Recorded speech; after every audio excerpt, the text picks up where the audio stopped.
Hi കൂട്ടുകാർ, അസ്സലാമു അലൈക്കും വറഹ്മത്തുള്ളാഹി തആല വബറകാതുഹു. അഞ്ചാം ക്ലാസ് സെക്കൻഡ് പാർട്ടിലെ ഫിഖ്ഹുൽ ഇസ്ലാമിലെ അദ്ദറസു സാബിർ, ഏഴാമത്തെ പാഠം അൽ ഹജ്ജുൽ മബ്രൂർ, സ്വീകാര്യയോഗ്യമായ ഹജ്ജ്. അപ്പോൾ നമുക്ക് പാഠഭാഗം കുറച്ച് അപ്ഡേഷൻ വന്ന് പുതിയത് നിങ്ങൾക്ക് വേണ്ടി ചെയ്തു തരികയാണ്. അപ്പോൾ നമുക്ക് പാഠത്തിലേക്ക് കടക്കാം. ബിസ്മില്ലാഹിർ റഹ്മാനിർ റഹീം. അപ്പോൾ എന്താണ്, നമ്മൾ കഴിഞ്ഞ പാഠത്തിൽ ഉംറയെ കുറിച്ചിട്ടാണ് പറഞ്ഞത്, ഇതിൽ ഹജ്ജിനെ കുറിച്ചിട്ടാണ്. അപ്പോൾ പാഠഭാഗം ഒരുപാടുള്ളതായിട്ട് നിങ്ങൾക്ക് തോന്നാം. അപ്പോൾ അതിൽ മനസ്സിലാക്കേണ്ട കുറച്ച് പോയിന്റുകൾ മനസ്സിലാക്കിയാൽ മതി, ക്വസ്റ്റ്യൻ ആൻസർ ആയിട്ട് ഒന്നുമില്ല. അപ്പോൾ അത് ഓരോ പോയിന്റുകൾ മനസ്സിലാക്കി പഠിക്കുക. ഹജ്ജിൻ്റെ കർമ്മങ്ങൾ 5 വരിയിൽ കുറയാതെ എക്സാമിന് എഴുതാൻ വരും, ആ രീതിയും മനസ്സിലാക്കി പഠിക്കുക. നമുക്ക് പാഠത്തിലേക്ക് കടക്കാം. ബിസ്മില്ലാഹിർ റഹ്മാനിർ റഹീം. ഹജ്ജിന് ഇനിയും ദിവസങ്ങളുണ്ട്. പരിശുദ്ധ മക്കയിലെ പുണ്യസ്ഥലങ്ങൾ സന്ദർശിക്കാൻ ഞങ്ങൾ തീരുമാനിച്ചു. ഹിറാ ഗുഹ സന്ദർശിക്കാൻ ഞങ്ങൾ ജബലുൻ നൂർ കയറി. പരിശുദ്ധ മക്കയിൽ നിന്നും 5 കിലോമീറ്റർ അകലെ വടക്ക് കിഴക്ക് സ്ഥിതി ചെയ്യുന്ന ജബലുൻ നൂരിന് ഏകദേശം 632 മീറ്റർ ഉയരമുണ്ട്. ദുർഘടമായ വഴി, എത്ര പ്രയാസപ്പെട്ടായിരിക്കും നബി സല്ലല്ലാഹു അലൈഹി വസല്ലമ ഈ മലയിൽ കയറിയത്. ഒരാൾക്ക് മാത്രം പ്രവേശിക്കാൻ കഴിയുന്ന ഹിറാ ഗുഹയിൽ കയറിയപ്പോൾ ഇഖ്റഇൻ്റെ ശബ്ദം കാതിൽ മുഴങ്ങിയതുപോലെ തോന്നി. അപ്പോൾ അവർ ഹജ്ജിന് ഇനിയും ദിവസങ്ങളുണ്ട്. അപ്പോൾ ഇനി മക്കയിലെ കുറച്ച് സ്ഥലങ്ങൾ, പുണ്യസ്ഥലങ്ങളൊക്കെ സന്ദർശിക്കാൻ തീരുമാനിച്ചു. അവർ ആദ്യം പോയത് ഹിറാ ഗുഹ സന്ദർശിക്കാനാണ്. ഹിറാ ഗുഹ എവിടെയാണ്? മക്കയിലെ ജബലുൻ നൂരിലാണ്. എന്താണ് ജബലുൻ നൂർ? നബി സല്ലല്ലാഹു അലൈഹി വസല്ലമക്ക് വഹി ഇറങ്ങിയ സൂറത്തുൽ അലക്കിലെ ആദ്യ 5 ആയത്തുകൾ വഹി ഇറങ്ങിയ ജബലുൻ നൂർ ഹിറാ ഗുഹയിലാണ്. അപ്പോൾ ഒക്കെ മനസ്സിലാക്കുക, ഹിറാ ഗുഹ മക്കയിലെ ജബലുൻ നൂരിലാണ്. അപ്പോൾ അത് ചോദ്യം വരാറുണ്ട്, ഹിറാ ഗുഹ എവിടെയാണ്? ജബലുൻ നൂർ, സൗർ മല, ഉഹ്ദ് മല ഒക്കെ വരും ഓപ്ഷന്. അപ്പോൾ നമുക്ക് ജബലുൻ നൂർ അടയാളപ്പെടുത്താൻ കഴിയണം, മനസ്സിലാക്കുക. പരിശുദ്ധ മക്കയിൽ നിന്നും 5 കിലോമീറ്റർ അകലെയാണ്. മക്കയിൽ നിന്ന് 5 കിലോമീറ്റർ അകലെയാണ്. വിട്ട ഭാഗം പൂരിപ്പിക്കാൻ വരും, മനസ്സിലാക്കുക. ജബലുൻ നൂർ ഉള്ളത് കേട്ടോ. ജബലുൻ നൂറിന് ഏകദേശം 642 മീറ്റർ ഉയരമുണ്ട്. അടയാളപ്പെടുത്തുക, 642 മീറ്റർ ഉയരമുണ്ട്. നബി സല്ലല്ലാഹു അലൈഹി വസല്ലമയൊക്കെ അന്ന് ആ മല കയറിയത് അവർ ഓർത്തു. ഇഖ്റഇൻ്റെ ശബ്ദം കാതിൽ മുഴങ്ങിയതുപോലെ തോന്നി. അടുത്ത ദിവസം രാവിലെ സൗർ ഗുഹ സന്ദർശിക്കാൻ പോയി. സൗർ ഗുഹ, സൗർ മലയിലാണ് സൗർ ഗുഹ, മനസ്സിലാക്കുക. സൗർ മല കയറിയപ്പോൾ നബി സല്ലല്ലാഹു അലൈഹി വസല്ലമയുടെ ഹിജ്റയാണ് ഓർമ്മയിലെത്തിയത്. മക്കയിൽ നിന്നും 5 കിലോമീറ്റർ അകലെ അറഫയിലുള്ള വഴിയിലാണ് ഈ മല. അറഫയിലുള്ള വഴിയിലാണ് ഏത് മല? സൗർ മല, മനസ്സിലാക്കുക. മക്കയിൽ നിന്ന് 5 കിലോമീറ്റർ തന്നെയാണ് ഇതും ദൂരമുള്ളത്. അറഫയിലേക്കുള്ള വഴിയിലാണ് സൗർ മല, മനസ്സിലാക്കുക. ഇതിന് 759 മീറ്റർ ഉയരമുണ്ട്. 759 മീറ്റർ ഉയരം, 759 മീറ്റർ, മനസ്സിലാക്കുക. മറ്റത് 642 ആണ്, മനസ്സിലാക്കുക. ശത്രുക്കൾ കാണാതെ നബി സല്ലല്ലാഹു അലൈഹി വസല്ലമയെയും അബൂബക്കർ റളിയല്ലാഹു അൻഹുവിനെയും അല്ലാഹു തആല സംരക്ഷിച്ചത് ഈ മലയിലെ സൗർ ഗുഹയിലാണ്, മനസ്സിലാക്കുക. അബൂബക്കർ റളിയല്ലാഹു അൻഹുവിനെയും നബി സല്ലല്ലാഹു അലൈഹി വസല്ലമയെയും അല്ലാഹു തആല സംരക്ഷിച്ച ഗുഹ ഏതാണ്? സൗർ മലയിലെ സൗർ ഗുഹയാണ്. അസറിനു ശേഷം ഞങ്ങൾ ജന്നത്തുൽ മുഅല്ല സന്ദർശിച്ചു. ജന്നത്തുൽ മുഅല്ല എവിടെയാണ്? മക്കയിലാണ് ജന്നത്തുൽ മുഅല്ല. ജന്നത്തുൽ ബഖീ മദീനയിലാണ്. രണ്ടും അങ്ങോട്ടും ഇങ്ങോട്ടും മാറരുത്, മനസ്സിലാക്കുക. ജന്നത്തുൽ മുഅല്ല ഖബർസ്ഥാനാണ്. മസ്ജിദുൽ ഹറാമിൻ്റെ വടക്ക് 700 മീറ്റർ അകലെയാണിത്. വടക്ക് നിന്ന് 700 മീറ്റർ അകലെയാണിത്. അവിടെയാണ് നബി സല്ലല്ലാഹു അലൈഹി വസല്ലമയുടെ പ്രിയ പത്നി ഖദീജ ബീവി റളിയല്ലാഹു അൻഹയെ സിയാറത്ത് ചെയ്തു. അവിടെ നബി സല്ലല്ലാഹു അലൈഹി വസല്ലമയുടെ പ്രിയ പത്നി ഖദീജ ബീവി റളിയല്ലാഹു അൻഹയെ സിയാറത്ത് ചെയ്തു. അപ്പോൾ അവിടെ ജന്നത്തുൽ മുഅല്ലയിലാണ് ഖദീജ ബീവിയുടെ ഖബർ സ്ഥിതി ചെയ്യുന്നത്. അപ്പോൾ അത് മനസ്സിലാക്കണം. മക്കയിലാണ് ജന്നത്തുൽ മുഅല്ല, അവിടെയാണ് ഖദീജ ബീവിയുടെ ഖബറുള്ളത്. പിന്നെ മുത്തുനബി സല്ലല്ലാഹു അലൈഹി വസല്ലമയുടെ മകൻ ഖാസിം റളിയല്ലാഹു അൻഹു ഇവിടെയാണ് അന്ത്യവിശ്രമം കൊള്ളുന്നത്. കാസിം. അപ്പം നബി സല്ലല്ലാഹു അലൈഹി വസല്ലമയുടെ മകൻ കാസിമും പ്രിയ പത്നി ഖദീജ ബിബി റളിയല്ലാഹു അൻഹയും മക്കയിലെ ജന്നത്തുൽ മുഅല്ലയിലാണ് അന്ത്യവിശ്രമം കൊള്ളുന്നത്. മനസ്സിലാക്കി വെക്കട്ടോ. നബി സല്ലല്ലാഹു അലൈഹി വസല്ലമയുടെ വീട് നിന്ന സ്ഥലവും ചെന്ന് കണ്ടു. അടുത്ത ദിവസം തൻഈമിലെ മസ്ജിദുൽ ആയിഷയിൽ പോയി ഇഹ്റാം ചെയ്തു, ഉംറ നിർവഹിച്ചു. പിന്നെ ജഅറാനിലും തൊട്ടടുത്ത ദിവസം ഹുദൈബിയയിലും പോയി ഇഹ്റാം ചെയ്ത് 2 ഉംറകൾ കൂടി നിർവഹിച്ചു. അപ്പോൾ തൻഈമിൽ, ജഅറാനയിലും ഹുദൈബിയയിലും പോയിട്ടാണ് അവർ ഇഹ്റാം ചെയ്ത് ഉംറകൾ നിർവഹിച്ചത്. ഇഹ്റാം ചെയ്യുന്ന സ്ഥലങ്ങളാണ് ഇതൊക്കെ. അപ്പോൾ അത് മനസ്സിലാക്കട്ടോ. മക്കയിൽ ഇഹ്റാം ചെയ്യുന്ന സ്ഥലങ്ങൾ തൻഈമിലെ മസ്ജിദുൽ ആയിഷ, ജിറാനയിലും ഹുദൈബിയയിലും പോയിട്ടാണ് ഇഹ്റാം ചെയ്തത്. മനസ്സിലാക്കാം. പിന്നെന്താണ്? തവാഫുകൾ ധാരാളം ചെയ്തു. 50 തവാഫ് ചെയ്താൽ 50 തവാഫ് ചെയ്താൽ പ്രസവിച്ച കുഞ്ഞിനെ പോലെ പാപമില്ലാത്തവരായി തീരുമെന്ന് ഹദീസിലുണ്ട്. 50 തവാഫ് ചെയ്താലുള്ള പ്രതിഫലം എന്താണ്? പ്രസവിച്ച കുഞ്ഞിനെ പോലെ പാപമില്ലാത്തവനായി തീരുമെന്ന് ഹദീസിലുണ്ട്. തിരക്കൊഴിഞ്ഞ സമയങ്ങളിൽ മതി വരുവോളം അൽ ഹജറുൽ അസ്വദ് ചുംബിച്ചു. കൺകുളിർക്കെ കഅബ ഷരീഫയെ കണ്ടു. കഅബയുടെ വാതിലിനരികിലും സ്വർണ്ണപ്പാത്തിയുടെ ചുവട്ടിലും വെച്ച് ധാരാളം ദുആ ചെയ്തു. ഹിജ്ർ ഇസ്മായിലിൽ വെച്ച് നിസ്കരിച്ചു. അപ്പോൾ മക്കയിലുള്ള ഓരോ സ്ഥലങ്ങളാണ് ഇതിൽ പറയുന്നത്. കഅബയിലെ ഹജറുൽ അസ്വദ്,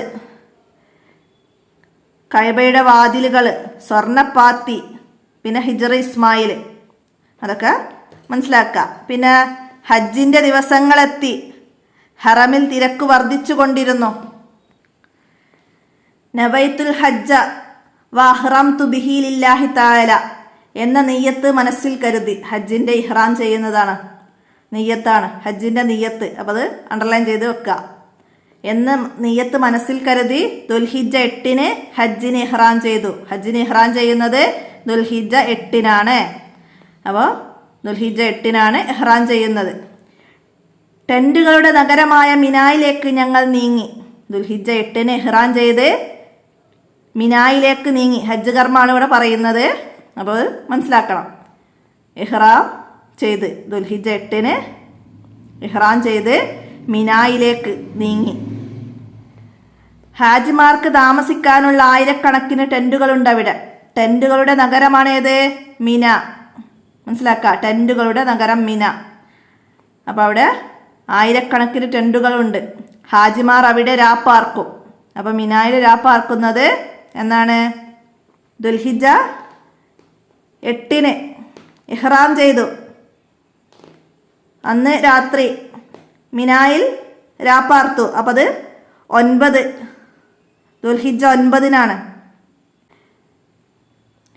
പരിശുദ്ധ മക്കയിൽ നിന്ന് 6 കിലോമീറ്റർ അകലെയാണ് മിന താഴ്വര.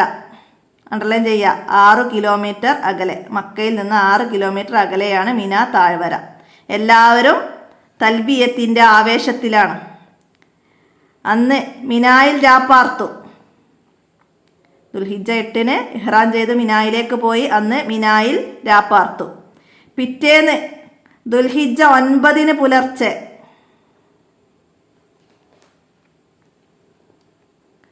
ദുൽഹിജ്ജ 8-ന് ഇഹ്റാം ചെയ്തു. അന്ന് രാത്രി മിനായിൽ രാപ്പാർത്തു. അപ്പോൾ അത് 9, ദുൽഹിജ്ജ 9-നാണ് രാത്രി രാപ്പാർത്തത്.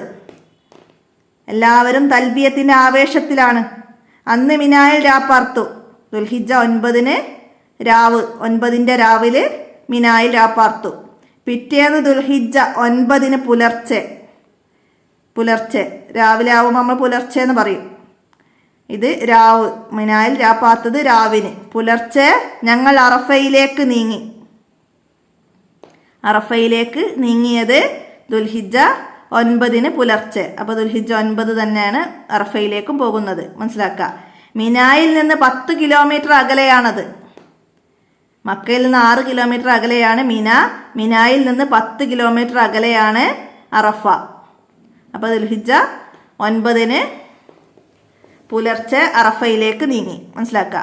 ഹാജിമാർ ഒരു പാൽക്കട്ട പോലെ അറഫയിലേക്ക് ഒഴുകുന്നു.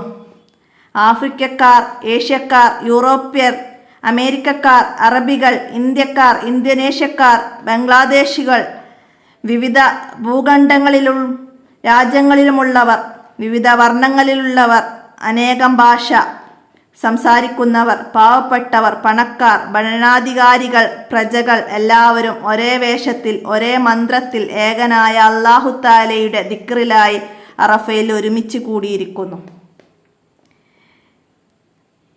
ഞങ്ങൾ അറഫയിലെ ജബലുർ റഹ്മ കയറി. അറഫയിൽ എത്തി ജബലുർ റഹ്മ കയറി. എന്താണ് ജബലുർ റഹ്മ? നബി സല്ലല്ലാഹു അലൈഹി വസല്ലം അവിടെ വെച്ച് ദുആ ചെയ്തിട്ടുണ്ട്. അറഫയിൽ വെച്ചുള്ള ദുആ അല്ലാഹു തആല സ്വീകരിക്കും. ദിക്റുകൾ ചൊല്ലി ഖുർആൻ ഓതി കരളുരുകി ധാരാളം പ്രാർത്ഥിച്ചു. അപ്പോൾ അറഫയിൽ വെച്ചുള്ള ദുആ അല്ലാഹു സ്വീകരിക്കും. എവിടെ വെച്ചാണ് അവർ ദുആ ചെയ്തത്? ജബലുർ റഹ്മ. മനസ്സിലാക്കുക. അവിടെ വെച്ച് നബി സല്ലല്ലാഹു അലൈഹി വസല്ലമ ദുആ ചെയ്തിട്ടുണ്ട്. മഗ്‌രിബിന് ശേഷം മുസ്ദലിഫയിലേക്ക് പോയി. അപ്പോൾ 9 കഴിഞ്ഞ് 10 ദുൽഹിജ്ജ 10 മുസ്ദലിഫയിലേക്ക് പോയി. അറഫയിൽ നിന്ന് 6 കിലോമീറ്റർ അകലെയാണ്. അറഫയിൽ നിന്ന് 6 കിലോമീറ്റർ അകലെയാണത് മുസ്ദലിഫ. അവിടെ പാതിരാത്രിക്ക് ശേഷം അല്പം രാപ്പാർത്തു. മുസ്ദലിഫയിലേക്ക് പോയി അവിടെ അന്ന് രാപ്പാർത്തു. അപ്പോൾ ദുൽഹിജ്ജ 10 മുസ്ദലിഫയിലാണ് രാപ്പാർത്തത്. അവിടെ നിന്ന് ജംറകളെ എറിയാനുള്ള കല്ലുകൾ ശേഖരിച്ചു. ദുൽഹിജ്ജ 10 രാവിലെ വീണ്ടും മിനായിലേക്ക് നീങ്ങി. ജംറകളെ എറിയാനുള്ള കല്ല് എവിടുന്നാണ്? മുസ്ദലിഫയിൽ നിന്നാണ് ശേഖരിക്കുന്നത്. എന്നിട്ട് ദുൽഹിജ്ജ 10 രാവിലെ വീണ്ടും മിനായിലേക്ക് നീങ്ങി. ജംറത്തുൽ അക്ബയുടെ അടുത്തെത്തി തക്ബീർ മുഴക്കി 7 കല്ലെറിഞ്ഞു. ജംറകളെ എത്ര പ്രാവശ്യമാണ് എറിയേണ്ടത്? 7 കല്ലുകൾ കൊണ്ടാണ്. 7 കല്ലാണ് എറിയേണ്ടത് ജംറകളെ. അപ്പോൾ ജംറത്തുൽ അക്ബയെ 7 കല്ലെറിഞ്ഞു ദുൽഹിജ്ജ 10. ഇബ്രാഹിം നബി അലൈഹി ഇസ്ലാമിൻ്റെയും ഇസ്മായിൽ നബി അലൈഹി ഇസ്ലാമിൻ്റെയും സ്മരണകൾ അഴിവിറക്കി ബലികർമ്മം നടത്തി. മുടി കളഞ്ഞു. മക്കയിലെത്തി തവാഫും സഅയും ചെയ്തു. ഇഹ്റാമിൽ നിന്ന് തഹല്ലുലായി. ഒരു മഹാകർമ്മം ചെയ്ത ചാരിതാർത്ഥ്യം, ഒരു പുതുജീവിതത്തിലേക്ക് പ്രവേശിച്ച പ്രതീതി. നബി സല്ലല്ലാഹു അലൈഹി വസല്ലമ പറഞ്ഞിട്ടുണ്ട്, കുറ്റമറ്റ ഹജ്ജ് ചെയ്താൽ നവജാത ശിശുവിനെ പോലെ പാപരഹിതനാവും. കുറ്റമറ്റ ഹജ്ജ് ചെയ്താൽ എന്താണ് നബി സല്ലല്ലാഹു അലൈഹി വസല്ലമ പറഞ്ഞത്? നവജാത ശിശുവിനെ പോലെ പാപരഹിതനാവും. ഇതൊക്കെ വിട്ട ഭാഗം പൂരിപ്പിക്കാൻ വരും. ഹജ്ജിനെ കുറിച്ച് നബി സല്ലല്ലാഹു അലൈഹി വസല്ലമ എന്താ പറഞ്ഞത്? അങ്ങനെയും ചോദ്യം വരാം. അപ്പോൾ അത് മനസ്സിലാക്കുക. കുറ്റമറ്റ ഹജ്ജ് ചെയ്താൽ നവജാത ശിശുവിനെ പോലെ പാപരഹിതനാവും. പിന്നെ ഞങ്ങൾ മിനായിലേക്ക് മടങ്ങി. വീണ്ടും മിനായിലേക്ക് മടങ്ങി. അയ്യാമുത്ത് തശ്രീഖ് ദിവസങ്ങൾ 11, 12, 13 ദുൽഹിജ്ജ 11, 12, 13 ഈ ദിവസങ്ങൾക്കാണ് അയ്യാമുത്ത് തശ്രീഖ് എന്ന് പറയാം. ആ ദിവസങ്ങളിൽ മിനായിൽ രാപ്പർത്തു. അയ്യാമുത്ത് തശ്രീഖിൻ്റെ ദിവസങ്ങളിൽ എവിടെ രാപ്പാർക്കണം? ചോദ്യം വരാറുണ്ട്. മിനായിലാണ്. 3 ദിവസവും 3 ജംറകളെ എറിഞ്ഞു. പിന്നീട് തവാഫുൽ വിദാ ചെയ്തു. പരിശുദ്ധ കഅബയോട് വിട പറഞ്ഞു. പരിശുദ്ധ കഅബയെ വിട പറയുന്ന സങ്കടം എല്ലാവരുടെയും മുഖത്ത് പ്രകടമായിരുന്നു. റബ്ബേ, വീണ്ടും എന്നെ ഈ പുണ്യഭൂമിയിൽ എത്തിക്കണമേ. പരിശുദ്ധ കഅബയെ നോക്കി ഹാജിമാർ കൽബ് പൊട്ടി കരഞ്ഞു പ്രാർത്ഥിച്ചു. ഇബ്രാഹിം ഹാജിയുടെ ഡയറി 2ാം ഭാഗമാണിത്. അപ്പോൾ അത് മനസ്സിലാക്കുക. അവിടെ 3 ദിവസം അയ്യാമുത്ത് തശ്രീഖിൽ താമസിച്ച് 3 ജംറകളെ എറിഞ്ഞു. തവാഫുൽ വിദാ, വിടവാങ്ങൽ തവാഫ് ചെയ്ത് അങ്ങനെ അവിടെ വിട പറഞ്ഞ് കഅബയോട് വിട പറയുന്നു. വൽ ജിദാല ഫിൽ ഹജ്ജ്, ഹജ്ജ് വേളയിൽ തർക്കം പാടില്ല. വൽ ജിദാല ഫിൽ ഹജ്ജ്, ഹജ്ജ് വേളയിൽ തർക്കം പാടില്ല. അപ്പോൾ അത് മനസ്സിലാക്കുക. ഇവിടെ തദ്രിബാത്തിൽ ആദ്യം വരുന്നത് എന്താണ്? നെദ്കുറു, പരിശുദ്ധ മക്കയിലെ പുണ്യസ്ഥലങ്ങളും സന്ദർശന കേന്ദ്രങ്ങളും രേഖപ്പെടുത്താണ്. അപ്പോൾ നമ്മൾ ഫസ്റ്റ് മുതൽ പറഞ്ഞു പോകുന്ന ഓരോ കാര്യങ്ങളും ഇവിടെ ഓർഡറിൽ ഇങ്ങനെ എഴുതാനാണ്. എന്തൊക്കെയായിരുന്നു? മക്കയിലെ ജബലുന്നൂരിലുള്ള ഹിറാ ഗുഹ സന്ദർശിച്ചു.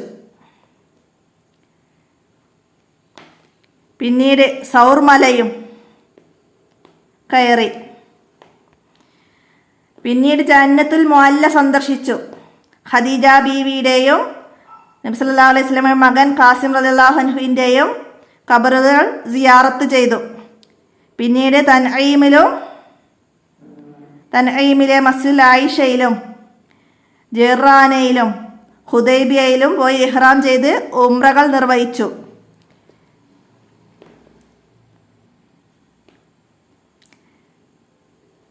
ഹജറുൽ അസ്വദ് ചുംബിച്ചു. കഅബയുടെ വാതിലിനരികിലും സ്വർണ്ണപ്പാത്തിയുടെ ചുവട്ടിലും വെച്ച് ദുആ ചെയ്തു. ഹിജ്റ ഇസ്മായിലിൽ വെച്ച് നിസ്കരിച്ചു. ദുൽഹിജ്ജ 8 ഇഹ്റാം ചെയ്ത് മിനായിൽ രാപ്പാർത്തു. അവിടുന്ന് ദുൽഹിജ്ജ 9 പുലർച്ചെ അറഫയിലേക്ക് നീങ്ങി. അറഫയിലെ ജബലുർ റഹ്മ കയറി. ദുൽഹിജ്ജ 10 മുസ്ദലിഫയിൽ പോയി ജംറത്തുൽ അഖബയെ എറിയാനുള്ള കല്ലുകൾ ശേഖരിച്ചു. മുസ്ദലിഫയിൽ രാപ്പാർത്തു.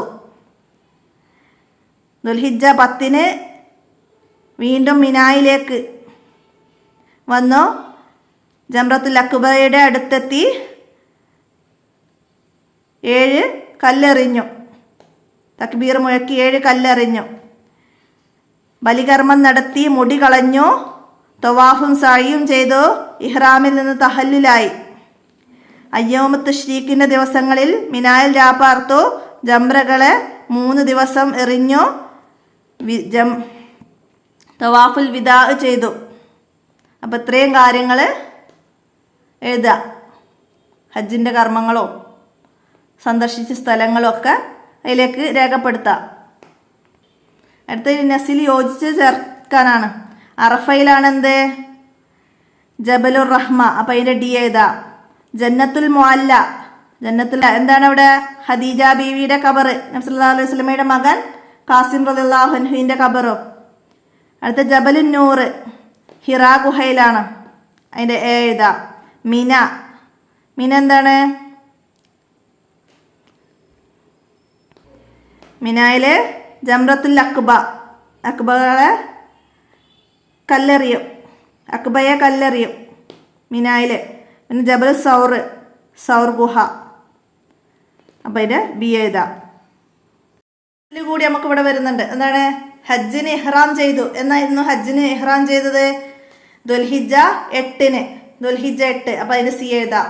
പിന്നെ മിനായിൽ രാപ്പാർത്തത് ദുൽഹിജ്ജ 9 രാവിന്. Option B. ദുൽഹിജ്ജ 9 രാവിനാണ്. അപ്പം അത് അതിന് നേരെ എഴുതാം. അടുത്തത് അറഫയിൽ സംഗമിച്ചത് ദുൽഹിജ്ജ 9 അറഫയിൽ സംഗമിച്ചത്. അപ്പം അതിൻ്റെ ഈ എഴുതാം. പിന്നെ മുസ്ദലിഫയിൽ രാപ്പാർത്തത് ദുൽഹിജ്ജ 10 രാവിനാണ്. അപ്പം അതിൻ്റെ എ കൊടുക്കാം. അടുത്ത ജംറത്തുൽ അഖബയെ എറിഞ്ഞത് ദുൽഹിജ്ജ 10 അപ്പം അതിൻ്റെ ഓപ്ഷൻ ഡി എഴുതാം. അപ്പം ഇത് നന്നായി മനസ്സിലാക്കാം. മാച്ച് ചെയ്യാനൊക്കെ വന്നാലോ ടിക്ക് ദ ഓപ്ഷനൊക്കെ ആയിട്ട് ചോദ്യങ്ങൾ വരാം. മിനായിൽ രാപ്പാർക്കുന്നത് എന്ന്? ദുൽഹജ്ജ് 9, ദുൽഹജ്ജ് 10, ദുൽഹജ്ജ് 8 എന്നൊക്കെ വരാം. അപ്പം നമുക്ക് എഴുതാൻ കഴിയണം ദുൽഹിജ്ജ 9 രാവാണെന്നുള്ളത്. അപ്പം മനസ്സിലാക്കാം.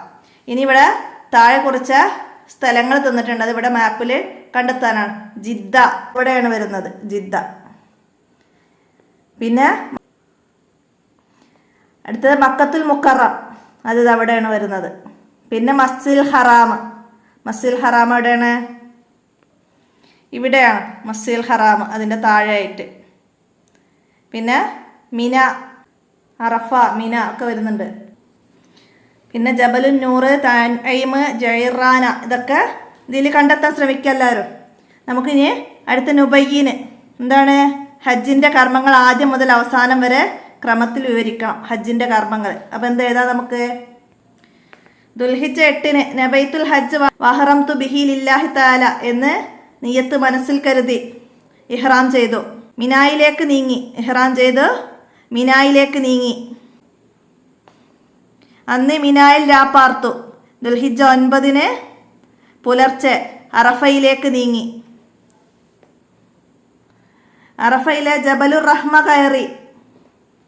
അവിടെ വെച്ച് ദുആ ചെയ്ത് ദിക്റുകൾ ചൊല്ലി ഖുർആൻ ഓതി ധാരാളം പ്രാർത്ഥിച്ചു. ദുൽഹജ്ജ് 10 മഗ്‌രിബിന് ശേഷം മുസ്ദലിഫയിലേക്ക് പോയി. അറഫയിൽ നിന്ന് മുസ്ദലിഫയിലേക്ക് പോയി. പാതിരാത്രിക്ക് ശേഷം അല്പം രാപ്പാർത്തു. അവിടെ നിന്ന് ജംറകളെ എറിയാനുള്ള കല്ലുകൾ ശേഖരിച്ചു. ദുൽഹിജ്ജ 10 രാവിലെ വീണ്ടും മിനായിലേക്ക് നീങ്ങി. ജംറത്തുൽ അഖബയെ 7 കല്ലെറിഞ്ഞു. ബലികർമ്മം നടത്തി. മുടി കളഞ്ഞു. മക്കയിലെത്തി തവാഫും സഅയും ചെയ്തു. ഇഹ്റാമിൽ നിന്ന് തഹല്ലുലായി. അയ്യാമു തശ്രീഖ് ദിവസങ്ങളിൽ മിനായിൽ രാപ്പർത്തു. 3 ദിവസം 3 ജംറകളെ എറിഞ്ഞു. പിന്നീട് തവാഫുൽ വിദാവ് ചെയ്തു. ഇതാണ് ഹജ്ജ് കർമ്മം. മനസ്സിലാക്കി പഠിക്കുക. എക്സാമിന് 5 വിരൽ കുറയാതെ എഴുതാൻ വരും. ഹജ്ജിനെ കുറിച്ചും ഉംറയെ കുറിച്ചും. അപ്പോൾ ഉംറയെ കുറിച്ച് കഴിഞ്ഞ പാഠത്തിൽ പറഞ്ഞതെല്ലാവരും മനസ്സിലാക്കി പഠിക്കുക. ഹജ്ജ് വേളയിൽ ഡാഷ് പാടില്ല. എന്താണ്? ഹജ്ജ് വേളയിൽ തർക്കം പാടില്ല. തർക്കം പാടില്ലാത്തത് എപ്പോൾ? ഹജ്ജ് വേളയിൽ. അങ്ങനെയൊക്കെ ചോദ്യം വരാം, മനസ്സിലാക്കുക. അടുത്തത് എന്താണ്? തഹസീസ് എന്താണ്? ഹജ്ജുമായി ബന്ധപ്പെട്ട ദിക്റുകൾ ചാർട്ടിൽ എഴുതി ക്ലാസ്സിൽ പ്രദർശിപ്പിക്കാനാണ്. തൽബിയത്തും അതുപോലെയുള്ള ദിക്റുകളൊക്കെ ക്ലാസ്സിൽ നിങ്ങൾ ഗ്രൂപ്പായിട്ട് എല്ലാവരും എഴുതി ചാർട്ടിലാക്കി ക്ലാസ്സിൽ പ്രദർശിപ്പിക്കാനാണ്. അടുത്തത് എന്താണ്? ഹജ്ജ് കർമ്മങ്ങൾ നടക്കുന്ന ദിവസങ്ങൾ കലണ്ടറിൽ അടയാളപ്പെടുത്താനാണ്. ദുൽഹിജ്ജയിലാണ് ഹജ്ജ് ഉണ്ടാവുക. അതിൽ 9, 10, 11, 12, 13 ഈ ദിവസങ്ങളിലാണ് ഹജ്ജ് കർമ്മങ്ങൾ നടക്കുക. അപ്പം അത് ഇതിൽ ടിക്ക് ചെയ്യാം. അപ്പം ഇത്രയാണ് 7ാമത്തെ പാഠമായ ഹജ്ജുൽ മബ്രൂർ എന്ന പാഠം. അപ്പം എല്ലാവരും മനസ്സിലാക്കുക. പാഠഭാഗം നന്നായി മനസ്സിലാക്കി പഠിക്കാം. അപ്പോൾ അതാണ് ഇതിൽ നിന്ന് 1 വേർഡ് ചോദ്യങ്ങളാണ് കൂടുതലും പ്രതീക്ഷിക്കേണ്ടത്. അപ്പോൾ ആ രീതിയിൽ മനസ്സിലാക്കുക. ഹജ്ജിനെ കുറിച്ചിട്ട് നന്നായി മനസ്സിലാക്കി പഠിക്കുക, എഴുതാൻ കഴിയണം. അപ്പോൾ ഇത്രയാണ് ഇന്നത്തെ വീഡിയോയുടെ അവസാനിപ്പിക്കുകയാണ്. അസ്സലാമു അലൈക്കും വറഹ്മത്തുള്ളാഹി വബറകാതുഹു. പൊതുപരീക്ഷയാണ്. അപ്പോൾ നിങ്ങൾ 1 മാസം കൂടെ ഉള്ളൂ എക്സാമിന്. അപ്പോൾ നമ്മൾ അതിനായിട്ട് തയ്യാറാക്കണം. അപ്പോൾ റിവിഷൻ ക്ലാസ്സൊക്കെ തുടങ്ങിയിട്ടുണ്ട്. ആവശ്യമുള്ളവർ എൻ്റെ മൊബൈൽ നമ്പറിലൊന്ന് മെസ്സേജ് ചെയ്താൽ മതി. 82 89 89 29 85.